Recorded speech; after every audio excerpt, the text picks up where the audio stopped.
Josh Giddey and the Australia basketball team played a great game, but they end up falling to Serbia. Y'all know we're going to talk about it and break it down, but you got to hear the music first. Cognac, gang.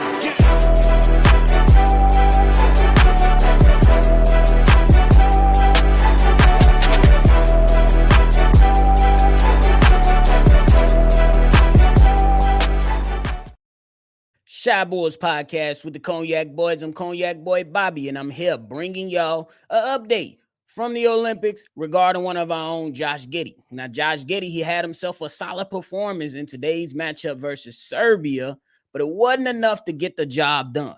This game was, I thought it was going to be a game that was over early, as the Australia team jumped out over 24 points over Serbia, and then end up giving up that lead and then having a battle and then try to finish the deal. But it ultimately resulted in those guys over there in Serbia having one of the best players in the world in Nikola Jokic, and he was able to close the deal. Now, when we talk about Josh Giddey, man, him and Patty Mills, they had that backcourt rolling. They did a lot of good things out there, but then some crucial mistakes in that second half of the game, man. I think that when you talk about some of the things that Patty Mills was doing, it was a bit questionable, and it speaks to the inconsistencies that we've been seeing from Team Australia. And we know that they're better than what they've been showing, but they just couldn't quite get that chemistry right to where they can play more consistent basketball. Sometimes you'll see these guys, be very, very active in transition, very, very active on the defensive side. And then on other sides, you see like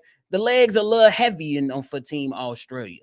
You know what I'm saying? The IQ is not working so much for these guys to where, if you've seen in that OT, Patty Mills, he gets, the ball, an empty possession for Serbia. Patty Mills gets the ball, bring it down to the other side of the court, and dribbles himself into traffic intentionally. So that was one of the key things. And then one of the key turnovers also was created by Josh Giddey. You know what I'm saying? That inbound pass, nobody really running towards him. Patty Mills kind of runs towards him towards the end, and then turnover. And it kind of killed the game by those two, critical mistakes by the squad. Me personally, I look at both of these guys and said they had some really, really outstanding games. Patty Mills, at one point at the thing, you was just like, man, can this guy be stopped? Can somebody slow down Patty Mills? He was hitting everything. 3-pointers, going to the basket with the layups, hitting baseline jumpers, all that. Josh Giddey going downhill, doing what they do, with some contributions from McVay, with some contributions from Dante Exum and Landale. It was really, really good basketball overall, though. But it's just that when you come out in the second half and you go 25 of 11 in the third quarter versus Serbia, you allow them to grab some momentum. You allow them to, jump back into the game. You find yourself in trouble doing some of those things. You know what I'm saying? And it just speaks to the monster that Nikola Jokic is. What else more can you say? This is an MVP in the NBA. This is a guy that's a well-rounded basketball player. And if you give this guy too many opportunities, you see that he was able to dice things up, and he was active on the defensive end too, blocking shots, being right there to kind of slow down Patty Mills in an attempt. In most cases, he won some of those battles, but lost some. Obviously, but he ended up getting what they wanted, and that's the dub. You know what I'm saying? And watching Josh Giddey is really, really interesting, because if you look at this game right here, you see how aggressive he comes out, kind of fizzle out a little bit, but then turn it up again. And I just want to see if Josh Giddey can establish that consistency for sure. One of the things that I've noticed is that a lot of teams, when they need a bucket, they are calling Josh Giddey out. So one thing I'm hoping that Josh Giddey goes on and, if he goes on and watch the film that took place for Team Australia versus Serbia specifically, is don't become a liability on the defensive end. Let's become faster with our lateral quickness to where we can still maintain, that presence and still be able to play team good defense. And then eventually, if need be, depend on, the others that's representing the squad. You know what I'm saying? So overall, good for him.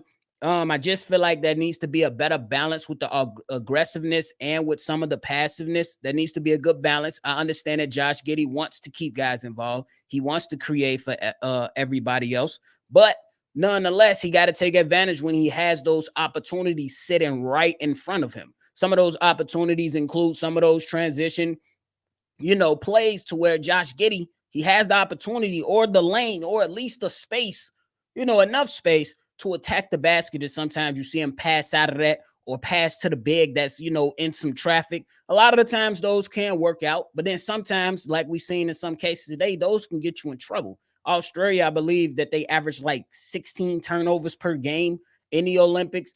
And then in a bad third quarter, they gave up 8 turnovers, and Josh Giddey was a part of that, along with some other guys making bonehead plays. You know what I'm saying? But overall, I say solid performance. If you grading anything, you got to grade it how it is. It's probably a B minus because I believe he started that fourth quarter strong, but he had some crucial mistakes down the stretch. They really start, and I believe in that OT, Australia really started to grab some of that momentum, but some bonehead plays left on the floor by, Josh Giddey, Patty Mills, and some other guys on the court. They left a game out there, and I know that they're going to knock themselves in the head over that. But nonetheless, this is a great sign for the Chicago Bulls. Now I want to tie it into how we look at it for the Chicago Bulls. If you're the Chicago Bulls, you absolutely love what Josh Giddey was able to do out there. I do understand when it comes to the three-point shooting, that is a concern for a lot of Bulls fans, including myself. But we can all agree that since he's came into the NBA and, been over there with OKC, every single year he's improved. And this game particularly, he shot pretty damn well.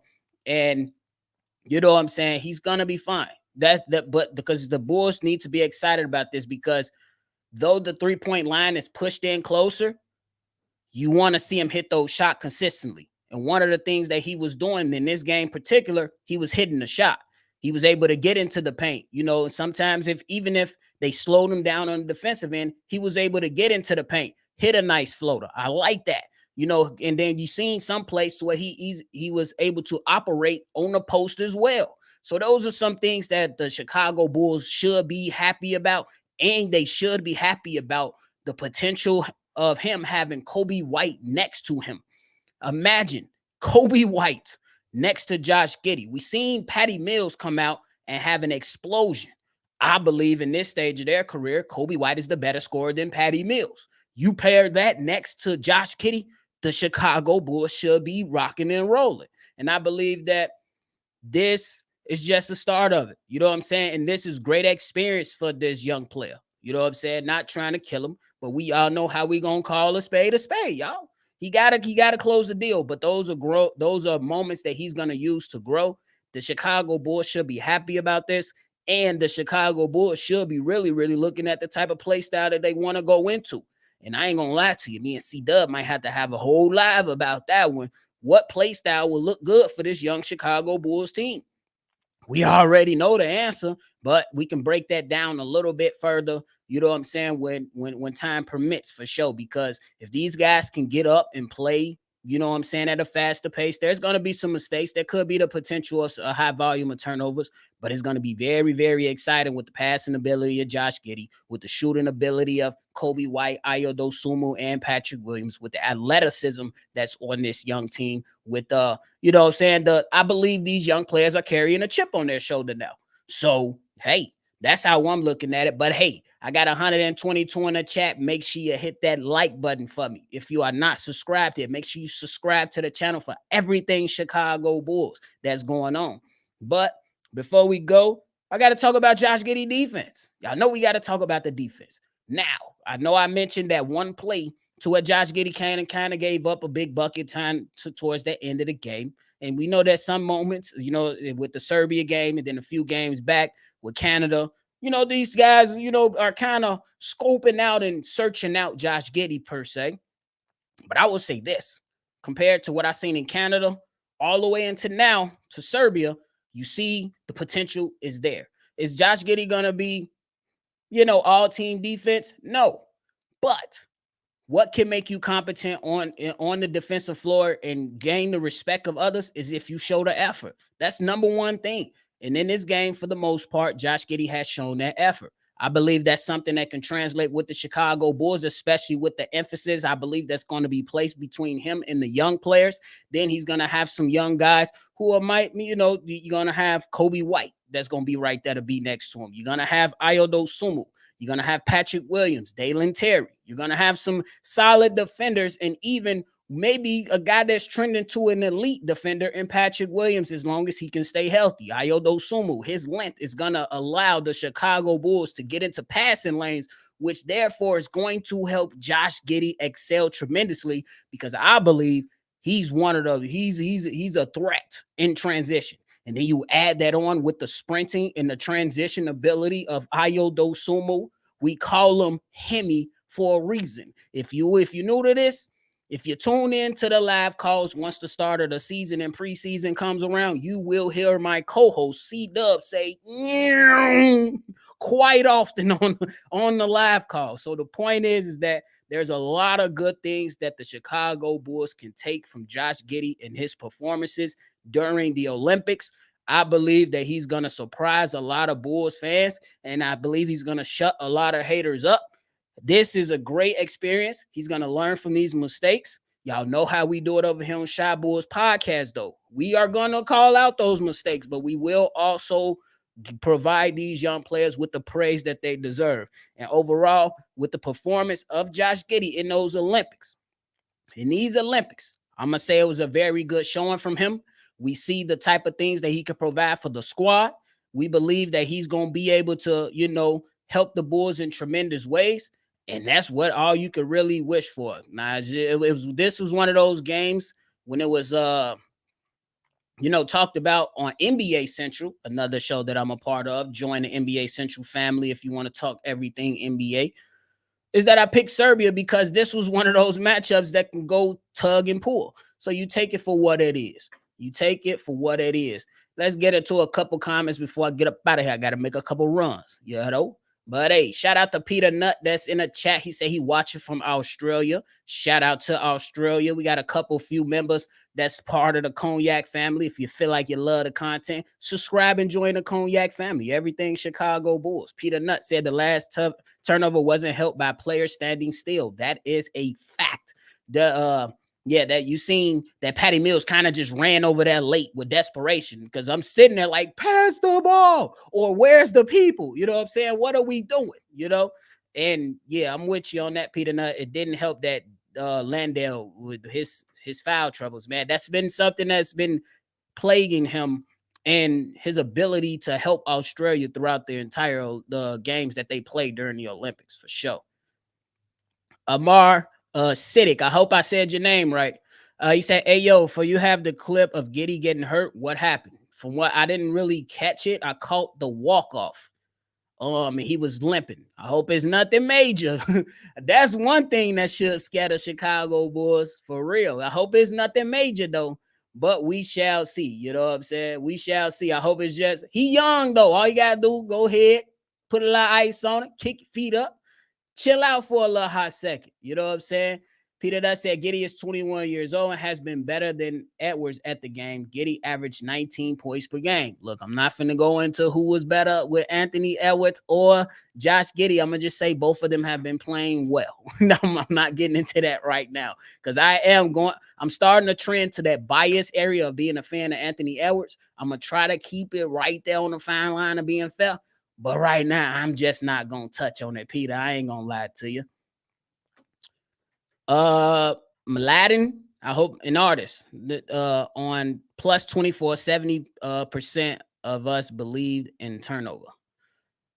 B Mason him in the house. He said, what's up, Bob Burgers? What's the word?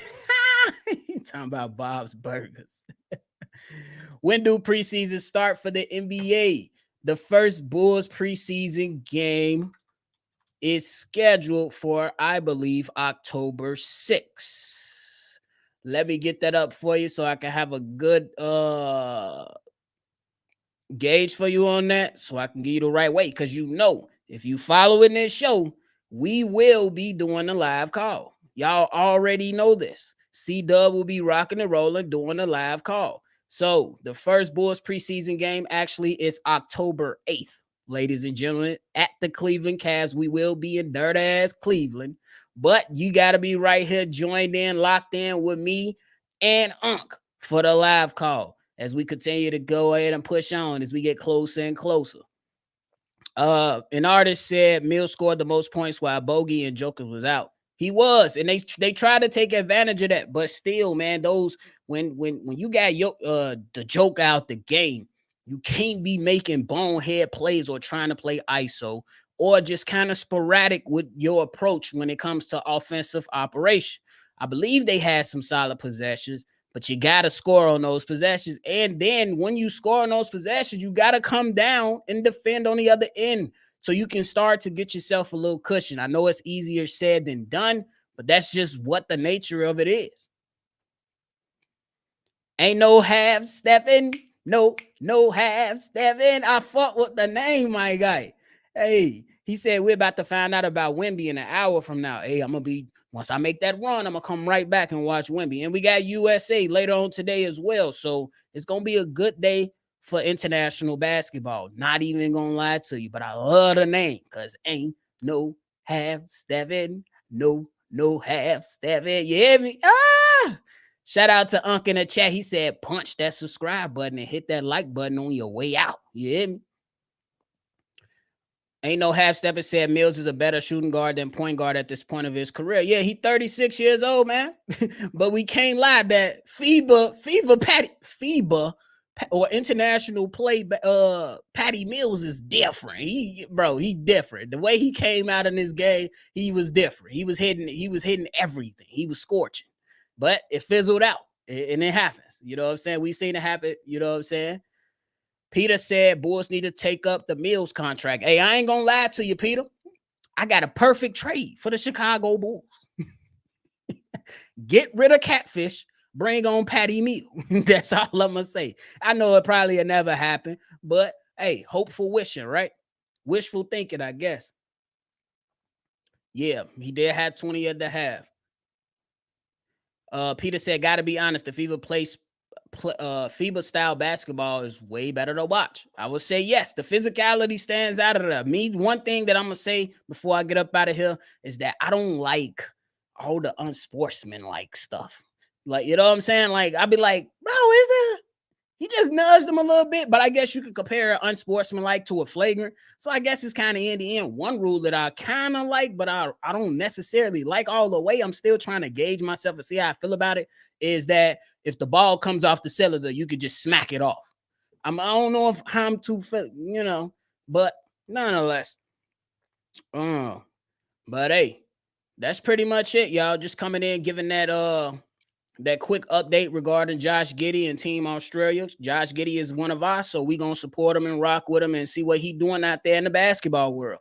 But hey, that's it for me, ladies and gentlemen. Make sure you go ahead and hit that like button. Subscribe to the channel. Go ahead and help us continue up and move up so we can reach that ultimate goal of 10K. The next milestone to reaching the ultimate goal is 6,800. So if you could share this with somebody that you think might enjoy, go ahead and share it. Even check out some of the, the most recent content so you can kind of gauge how me and C-Dub do it over here on Shy Bulls Podcast. And we're going to continue to bring this fire content regardless. We got mailbag episodes that's going to happen this weekend. You can call in, state your name, leave your take on anything Chicago Bulls, and you will end up on the episode. The number to call in and do so is 773-242-9219. Hey, y'all get yourself over there to NBA Central for later today when we discuss USA basketball matchup versus Brazil.